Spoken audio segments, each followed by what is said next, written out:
Shalom. This is Ron Warren with the Nuggets of the Torah. This week's teaching is the 10th Parsha, and it's called Miketz, which is at the end. There is a reversal in this Parsha on two levels, the chronological level and the level of significance. It starts out with Joseph's life that Joseph was single. At the end of this Parsha, Joseph will be given a wife, Potiphar's daughter. It started out with the words used by Joseph was, "I dreamt a dream." And the words used by Pharaoh was, "a dream I dreamt" in Hebrew. It also talks about the brothers and Jacob explaining Joseph's two dreams to him. And Joseph is going to explain the two dreams to the Pharaoh. It also talks about Joseph being sent away by his father, which was his authority, and now Joseph is being brought before Pharaoh, which is an authority figure. It also talks about the brothers removing his cloak, and Joseph at the end is given new clothes. And it talks about Joseph being put in a pit, and now Joseph is being taken out of the pit, which in King James is using the word dungeon. And right at the very middle of that is God's waiting room of 13 years. It is written in Acts chapter 7, verse 9, that the patriarchs, moved with envy, sold Joseph into Egypt, but God was with him. You know, in agriculture, there's a season for planting, another for waiting, and another for harvesting. You cannot expect a seed to produce its harvest without its time and season. A foundation must be laid first. And here's an engineering point. When a foundation is laid, the height of the building is already determined. The best example is the Empire State Building. The total foundation is 55 feet below the ground. Now, if the foundation was off by 1/4 of an inch, the building would have collapsed when they were working on the 101st floor. The entire 102nd floor of the observatory would not have been built. Why is this important to us?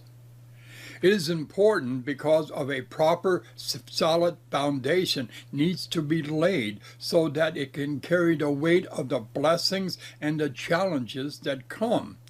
The deeper we lay our foundation in the Word of God, the higher the potential of the house that God can build in us. Very often, we are not ready for the blessings that God has for us, so that when they come, we don't see them and they pass over. What is God's waiting room? God's waiting rooms are places along our walk through life where God says, wait here. And what looks like 10 minutes turns out to be 10 months or even 10 years. No matter what people say, the believer does have a waiting room experience. Remember, he is building you into the image of his son, Yeshua. This waiting room experience is necessary. Why? Answer these questions. If you've never known pain, how would you know that God was a healer? If you never went through difficulty, how would you know that God is a deliverer? If you never had a trial, how would you know that God is the comforter? If you never made a mistake, how would you know that God is forgiving? If you were never in trouble, how would you know that God came to your rescue? If you were never broken, how would you know that God can make you whole? If you were never had a problem, how would you know that God can solve them? If you never had nothing or known suffering, then how would you know what Yeshua went through? If you never went through the fire, then how would you become pure? If God gave you all things, how would you appreciate them? If God never corrected you, how would you know he loves you? If you had all power, and then how would you learn to depend upon God? And if your life was perfect, then what would you need God for? You know, in this last week's and this week's Parsha, Joseph gets parked by God and is placed into his waiting room for 13 years. God's had two objectives for Joseph's life. His objective over our lives are no different. One, he was building Joseph's character and ours. Number two, he was testing Joseph's character and ours.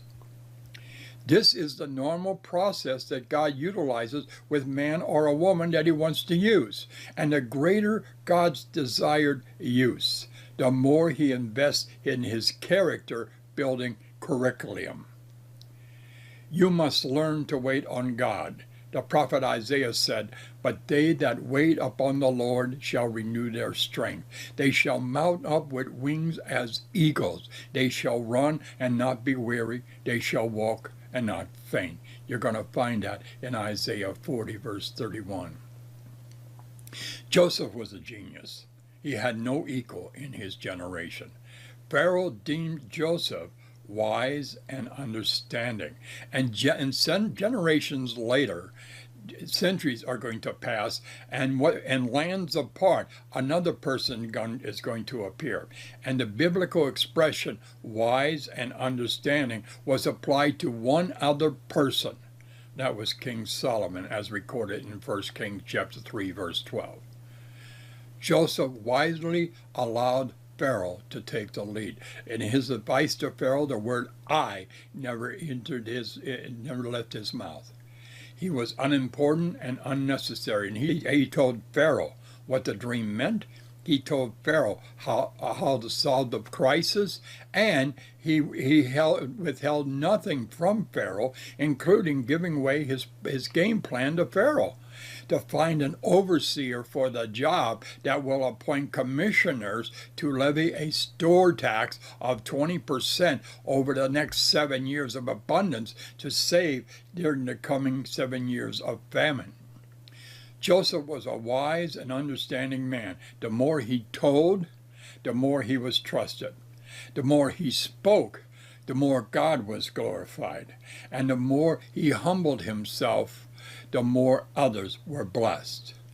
He understood that God's wisdom at work in his life.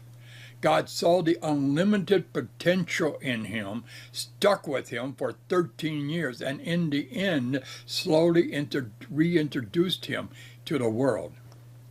You know, in Ecclesiastes chapter 3, verse 1, it reads, "To everything there is a season, and a time for every purpose under the sun." Ask God to show you his purpose, plans, and path for your life. Shalom. Until next week with the nuggets of the Torah.